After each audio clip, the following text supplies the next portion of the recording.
मत्ती सुसमाचार 17वें अध्याय का मनन। मत्ती सुसमाचार के 17वें अध्याय में 27 वचन है। 27 वचनों में लिखी गई बातें, पहले के 9 वचनों में यीशु का रूपांतरित होना, 10 से 13वें वचन तक एलिया और बपतिस्मा देने वाले यूहन्ना के बीच में समानता बताया गया। 14वें वचन से 18वां वचन तक एक दुष्टात्मा पकड़े हुए व्यक्ति को चेले चंगा नहीं कर पाए, लेकिन प्रभु ने उससे चंगा किया और उन्हें डांटा। 19वां वचन से 21 वचन तक उपवास की प्रार्थना विश्वास में आगे बढ़ाता है, उसकी जानकारी दी गई। 22वें और 23वें वचन में यीशु ने उसकी मृत्यु और पुनरुत्थान के बारे में और एक बार बताया।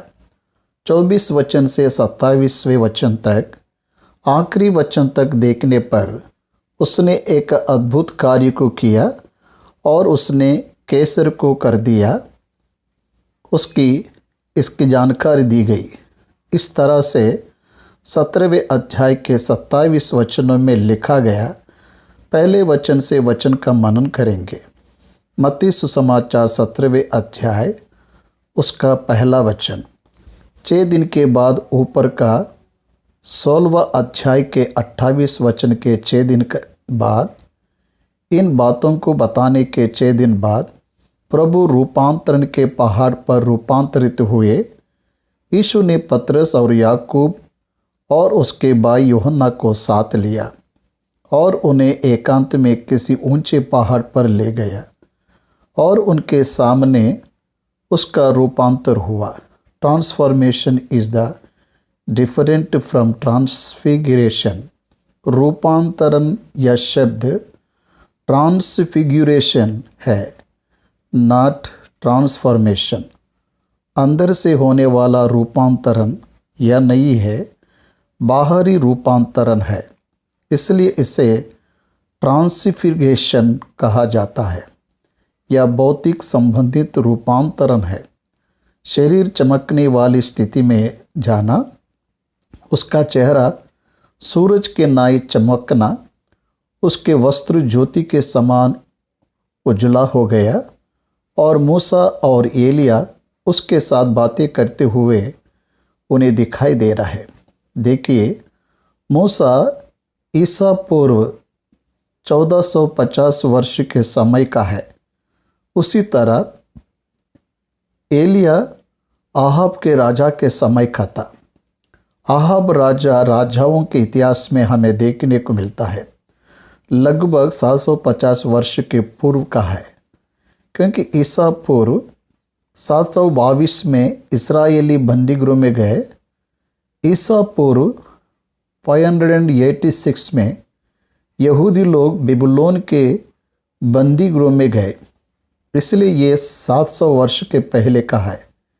एक ईसा पूर्व 1450 वर्ष के पूर्व का है और एक ईसा पूर्व 700 वर्ष के पूर्व का है। वे दोनों भी मर गए, लेकिन इस रूपांतरण पहाड़ के पास प्रभु के साथ यह दोनों भी है और वह दोनों प्रभु के साथ बात कर रहे हैं। क्या बात कर रहे हैं? यीशु के आगमन के बारे में बात करें। यीशु मसीह प्रभु के क्रूस के कारण, शैतान के अंत के द्वारा पाप से छुटकारे के कारण, व्यवस्था के पूरा होने के द्वारा, ऐसे बहुत से बातों के बारे में वे लोग चर्चा कर रहे हैं। यह दृश्य उन्हें दिखाई दिया। इस पर्वत के ऊपर 6 लोग दिखाई दे रहे हैं, मूसा, एलिया, यीशु, यूहन्ना, याकूब और पतरस। पतरस वहाँ पर लीडिंग लेने वाले व्यक्ति के समान दिखता है। इस पर पतरस ने यीशु से कहा, हे प्रभु, हमारा यहाँ रहना अच्छा है। हे प्रभु, हमारा यहाँ रहना अच्छा है। इच्छा हो तो यहाँ 3 मंडप बनाओ, एक तेरे लिए, एक मूसा के लिए और एक एलिया के लिए। वह तंबुओं का त्योहार था, इसलिए मंडप बनाने के बारे में कह रहा है। यहूदियों के लिए तीन मुख्य पर्व है। फसह का पर्व। ईसा फसह पर्व के समय में ये लोग तंबुओं में निवास करते हैं। 7 दिन वे लोग तंबू में रहते। उस तंबू में रहने के समय में वे तुरंत आहार का सेवन करते हैं। इसलिए वे लोग बंदी गृह से बाहर आए हुए समय को स्मरण करते हुए फसह पर्व, तंबू के पर्व को मनाते हैं। वैसे ही यहूदियों की पर्व में मुख्य 3 पर्व है। कटनी का पर्व और पेंतिकुस्त का पर्व इस तरह के मुख्य पर्व है। यह पर्व को वे लोग मनाते समय उनके बीते हुए दिनों को वे लोग स्मरण करते हुए प्रभु के प्रति उनका व्यवहार कैसे रहना चाहिए यह उन्हें बताया गया है। कनान में प्रवेश करने के बाद उन्होंने इन सब पर्वों को मनाया। इसलिए पतरस कह रहा है, हम यहाँ पर मंडप बनाएंगे, हमारे यहाँ रहना ही अच्छा है। मूसा को पहचान लिया, एलिया को पहचान लिया, इसलिए कह रहा है, प्रभु हम यहाँ पर मंडप बनाएंगे, एक मूसा के लिए, एक एलिया के लिए। 1450 वर्ष के पूर्व मरा हुआ मूसा, 700 वर्ष के पूर्व मरा हुआ एलिया, इन दोनों को पहचान कैसे लिए? देखने के पर स्क्रिप्चरल प्रूफ्स के आधार पर उनका ड्रेस कोड, मूसा के बारे में भविष्यद्वक्ता के रूप में दी गई जानकारी, उसी तरह एलिया एक तिशबी के नाई, सिंपल लाइफ से दी गई उसकी जानकारी, उस जानकारी के द्वारा उसने उन्हें पहचान लिया। इस तरह वे दोनों भी परमेश्वर के साथ बात कर रहे हैं, उनके काम में हैं, या वहाँ पर गिरे हुए दृश्य तो देख रहे हैं, लेकिन they are under the trance, उसमें ही वह बात कर रहे हैं। एक भाई के साथ रहने वाली कंडीशन में वे रह गए, वे बात कर रहे हैं। तब पतरस मंडप बनाऊंगा कह रहा था कि वह बोल ही रहा था कि देखो एक उजले बादल ने उन्हें छा लिया, और देखो उस बादल में से यह शब्द निकला कि यह मेरा प्रिय पुत्र है जिससे मैं प्रसन्न हूँ, इसकी सुनो। उस बादल में से प्रभु बात कर रहा हूँ। निर्गमन के पुस्तक में बादलों में से परमेश्वर ने उनसे बात किया। यहाँ पर भी लोग पहचान ले, इसलिए पिता परमेश्वर यीशु मसीह के साथ बात कर रहे हैं, यीशु के बारे में बात कर रहे हैं। ये उन लोगों ने जान लिया। चेले यह सुनकर मुंह के बल गिर गए। ये प्रभु का शब्द सुनने के बाद डर के साथ घटी घटना है। चेले ये सुनकर मुंह के बल गिर गए और डर गए। यीशु ने पास आकर उन्हें छुआ और कहा, उठो, डरो मत। जब उन्होंने अपनी आंखें उठाए तो यीशु को छोड़ और किसी को ना देखा। भौतिक आंखों को यह दृश्य दिखाई दिया क्या? पतरस बात करते समय भौतिक नेत्रों से देखकर बात करे, जैसे बात किया उन्हें सुनाई दिया, उन्हें दिखाई दिया। ये बहुत ही बड़ी बात है। भौतिक कानों को स्वर्ग का स्वर सुनाई देना और भौतिक आंखों को मृतक लोग महिमा में रहने वालों को देखना बहुत ही विशेष परिस्थिति है। परमेश्वर ने इस रूपांतरण के अनुभव को उन्हें समझाने के लिए दिखाया और तैयार कर रहे हैं।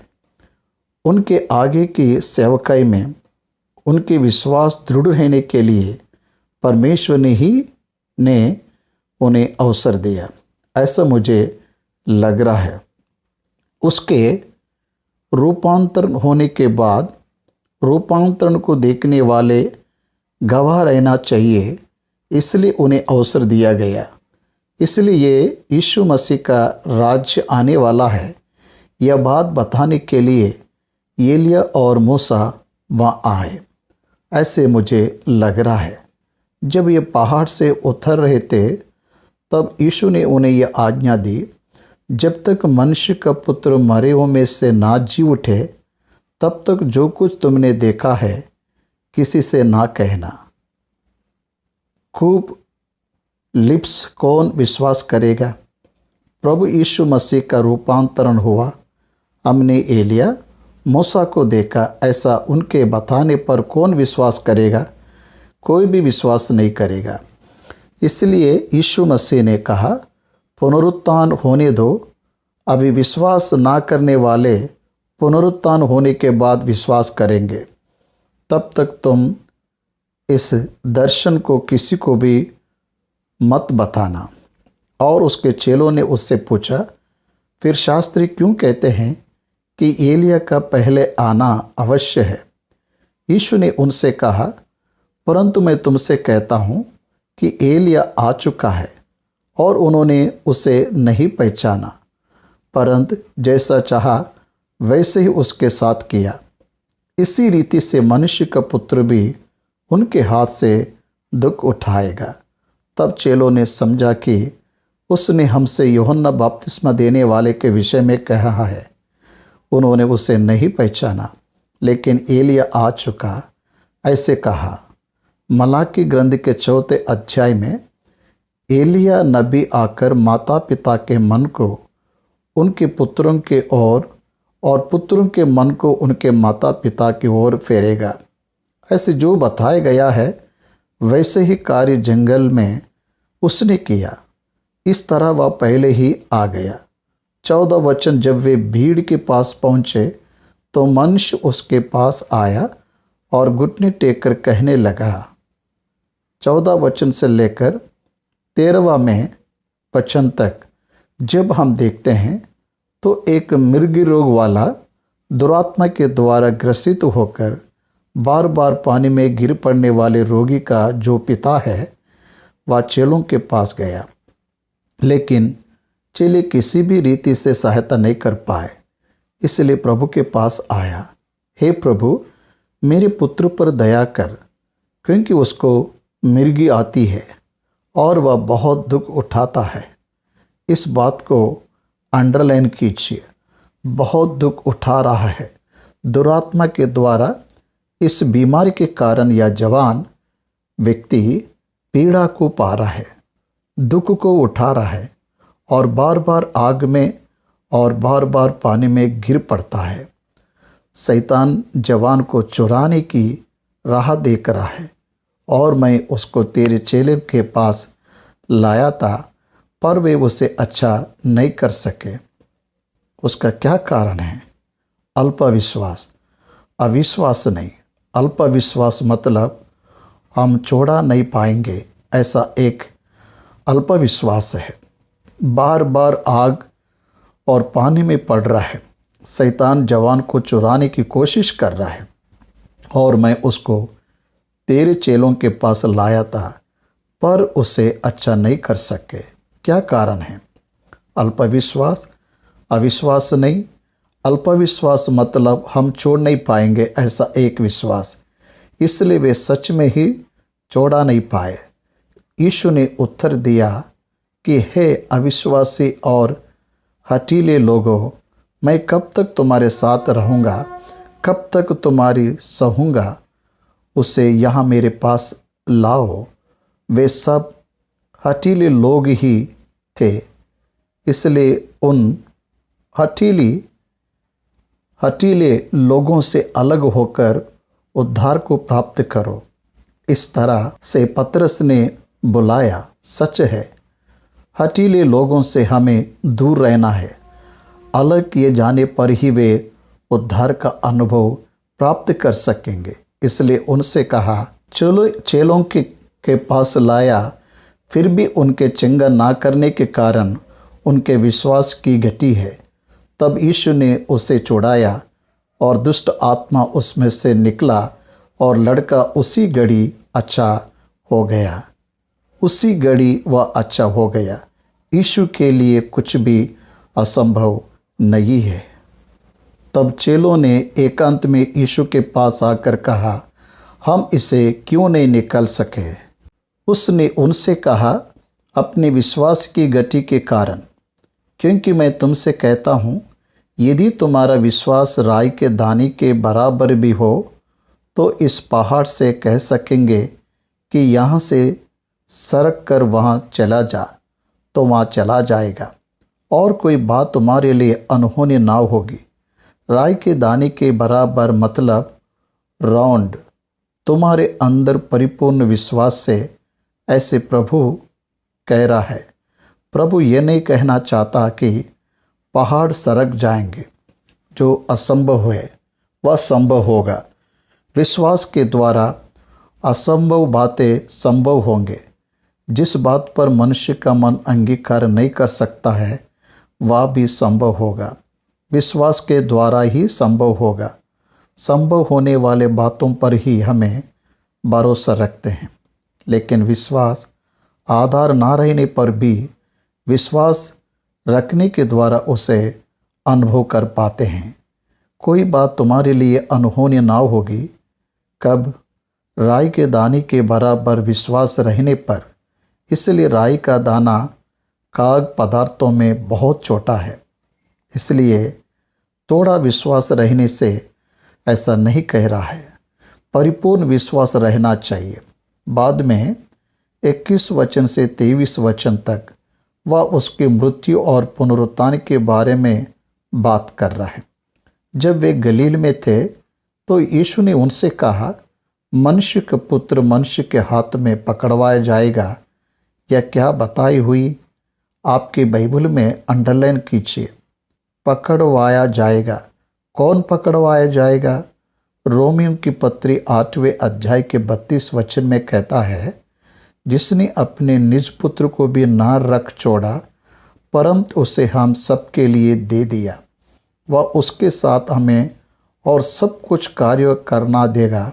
समझ में आ रहा है क्या? हम सबके लिए उसे सौंपा गया। उन्हें देने वाला ही नहीं, उन्हें सौंपने वाला भी वही है। पिता परमेश्वर ने ही पुत्र को सौंप दिया। पुत्र ने भी अपने आप को सौंप दिया, अपने आप को मनुष्य के हाथों में सौंप दिया।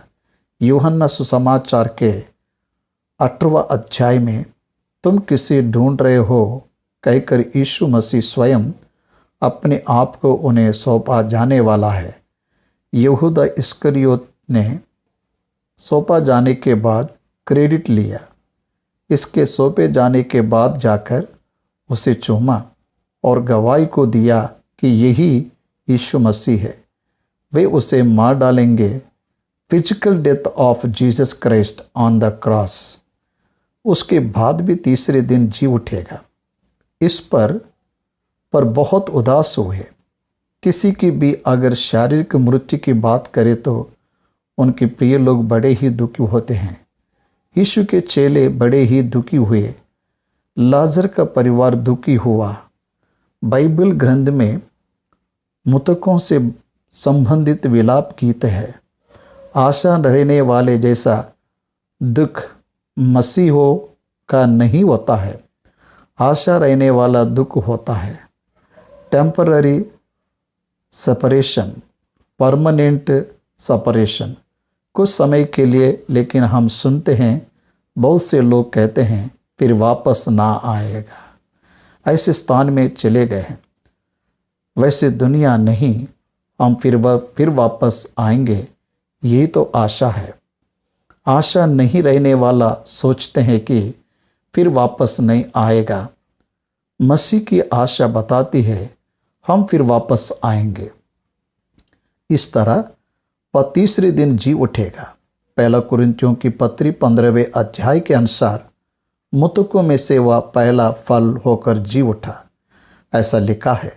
इसलिए वह मारा जाएगा, कब्र में जाएगा, फिर जी उठेगा।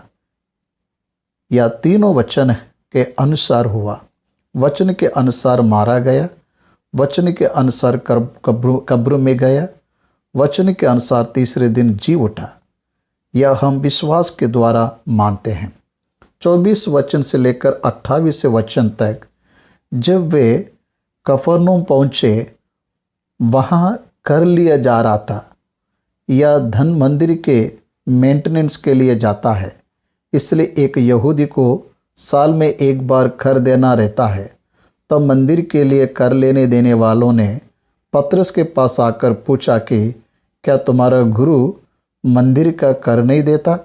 उसने कहा, देता तो है। यीशु मसीह ने कर चुकाया, कर देने की जरूरत नहीं है, फिर भी उसने चुका है। इसलिए गलतियों की पत्री 4 अध्याय 14 में लिखा है, वह व्यवस्था के अधीन रहा। ही पेड ऑल द टैक्सेस। एक दिन उसकी परीक्षा लेने के लिए आए और उससे पूछे, कैसर को देना उचित है कि नहीं? स्वतंत्र है। यीशु मसीह को किसी को भी कर देने की आवश्यकता नहीं है। फिर भी प्रभु ने कहा, 1 दिनार मेरे पास लाओ कि मैं उसे देखूं। वे ले आए और उसने हमसे कहा कि यह चाप और नाम किसका है? उन्होंने कहा कि कैसर का है। यीशु ने उनसे कहा, जो कैसर का है वह कैसर को दे, और जो परमेश्वर का है वह परमेश्वर को दो, और जो परमेश्वर का है वह परमेश्वर को दो। इसका मतलब क्या है? परमेश्वर का चाप किसके ऊपर है? हम पर है। हमारा धन टैक्सी के रूप में कैसर को चुकाना है, तो हमारा लाइफ हमें रूप देने वाले को सौंपना है। ऐसा समझ में आने के लिए वह उसने वैसे बताए। जब पतरस के पास आकर उन्होंने पूछा, क्या तुम्हारा गुरु मंदिर का कर नहीं देता? उसने कहा, हाँ देता है।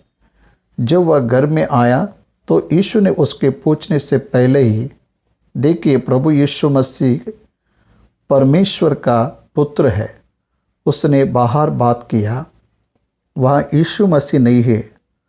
अंदर आकर उसके बारे में बात करने से पहले ही यीशु मसीह ने उसका सॉल्यूशन दिया। सर्व सृष्टि को जानने वाले परमेश्वर के लक्षण यीशु मसीह में हमें दिखाई दे रहा है। उसके सामने बात ना करते हुए दूसरी जगह पर की गई बात को जानने वाला उस बात के बारे में पतरस से कह रहा है, हे शमौन, तो क्या समझता है? पृथ्वी के राजा महसूल या कर किनसे लेते हैं? अपने पुत्रों से या परायों से? पतरस ने उनसे कहा, परायों से। यीशु ने उससे कहा, तो पुत्र बच गए। रोमियों के शासन में रहने वाले यहूदी लोग टैक्स को पे कर रहे हैं, लेकिन वे स्वतंत्र है। पुत्र स्वतंत्र है, इसके विपरीत पुत्र ही कर दे रहा है। ऐसी परिस्थिति तब थी। उस तरह से देखा जाए तो पुत्र स्वतंत्र है, तो भी इसलिए कि हम उन्हें ठोकर ना खिलाए। क्रिश्चियनिटी में यह प्रमुख अंश है, दूसरे लोगों को ठोकर ना लगे, इसलिए अपने के स्वभाव को बदलना है।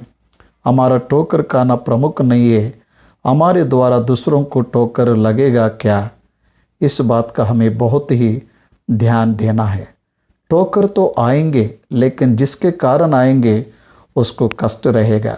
इसलिए तेरे भाई को अगर तेरा कारण ठोकर लगता है तो जाकर मेल मिलाप कर। यह बाइबल का कल्चर है। इसलिए तेरे ऊपर दोष लगाने वालों को तुझे सिर्फ क्षमा ही नहीं, उसके साथ मेल मिलाप भी करना है। वो मेल मिलाप करेगा तो अच्छा, अगर नहीं तो तेरे मिलाप को प्रभु अंगीकार करेगा। इसलिए प्रभु यीशु मसीह ने जब कहा, हे पिता, इन्हें क्षमा कर, ये नहीं जानते कि ये क्या कर रहे हैं, कहने पर पिता परमेश्वर ने क्षमा किया या यीशु को अंगीकार किया? यीशु मसीह को अंगीकार किया और उन्हें क्षमा नहीं किया। इसलिए इसे भी सन 70 में वे विश्व भर में फैले और विश्व के नक्श में नहीं रहे। हमारे और हमारे बच्चों के ऊपर ये दोष आए, ऐसे कहते हुए उन्होंने इच्छा को रखकर ही नाश को अपने ऊपर आने दिया। इसलिए यीशु को अंगीकार किया गया। दूसरों के ठोकर का कारण बनने के द्वारा आप प्रभु के लिए अंगीकृत रहेंगे। दूसरे के लिए तुम्हें ठोकर नहीं बनना, यही मसीह धर्म है। तो झील के किनारे जाकर बंसी डाल और जो मछली पहले निकले उसे ले, तो तुझे उसका मुंह खोलने पर एक सिक्का मिलेगा। उसी को लेकर मेरे और अपने बदले उन्हें दे देना। पतरस ने वैसे ही किया। एक समय में जाल को डालकर जाने वाला जाल और गांव को छोड़कर आए हुए पतरस को जाल डालने के लिए कहा रहा है। प्रभु उसे वापस जाने के लिए नहीं कह रहा है। तब डाला, अभी बंसी डाल रहे हैं विथ ये वन सिंगल पर्पस। प्रभु ने कहा, एक सिक्का मिलने के लिए मछली तेरे जाल में आएगी, उसे ले आकर कर दे देना। जो नहीं है उसे लाने वाला, मृतकों को जीवित करने वाला अब्राहम का परमेश्वर यीशु मसीह है। दूर से ही मछली के मुंह से निकलने वाले सिक्कों को प्रभु ने देखा। प्रभु यीशु मसीह के आज्ञा के अनुसार मछली सिक्कों को निगलती है। इस पर आपको क्या समझ में आ रहा है? यीशु मसीह सारी सृष्टि को जानने वाला ही नहीं, सृष्टिकर्ता ही नहीं, उसका निर्माता भी है। इब्रानियों की पत्री पहले अध्याय के 3 वचन में उसने सृष्टि का निर्माण किया और उसकी रचना को किया, ऐसा लिखा है। उस मछली को क्या करना है बता रहा है, जाल नहीं, उस मछली के लिए बंसी ही डालने की अनुमति को दे रहा है। इस तरह किसी तरह से होना, किसी तरह से करना है, ये उसे पता है, पहले से ही पता है। वहीं उसने पतरस को बताया। पतरस ने वैसे ही किया, सिक्का ले आकर उन अधिकारियों को सौंप दिया। इस तरह जब हम देखते हैं तो 17वें अध्याय के 27 वचनों में एलिया को लेकर यूहन्ना में भविष्यवाणी पूरा होना, उसी तरह मृग की बीमारी का चंगा होना, प्रभु की मृत्यु और पुनरुत्थान की जानकारी कर चुकाना, इन विषयों से हम 17वें अध्याय को समाप्त करते हैं।